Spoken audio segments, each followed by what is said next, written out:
Hello, my dear students.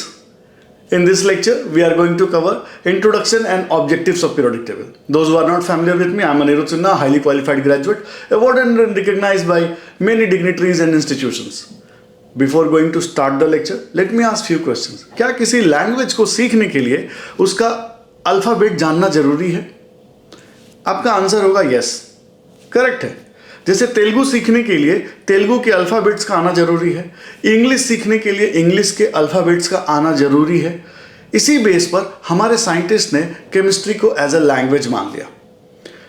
अब इसके जो एलिमेंट्स डिस्कवर हुए थे उसको इसका अल्फ़ाबेट, जैसा कि आपको पता है जैसे जैसे टाइम बीतता है हम बेबी से यंग होते हैं और यंग से फिर ओल्ड हो जाते हैं। इसी तरह केमिस्ट्री में भी ग्रेजुअल ग्रोथ हुआ। 1800 में हमारे पास 31 एलिमेंट्स पता थे। 1865 आते आते ये 63 एलिमेंट्स हो गए और नाउअडेज नियरली 118 एलिमेंट्स हमें पता है।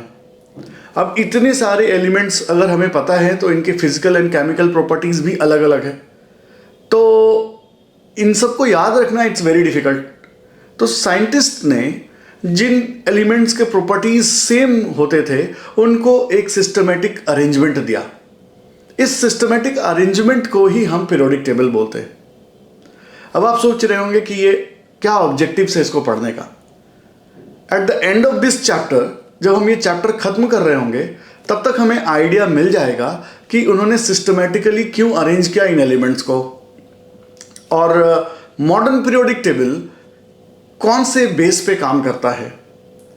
मॉडर्न पीरियोडिक टेबल को डिवाइड करने वाले blocks S, P, D and F क्या हैं, और इसमें जो एलिमेंट्स हैं उनकी प्रॉपर्टीज कैसे वेरी करती है।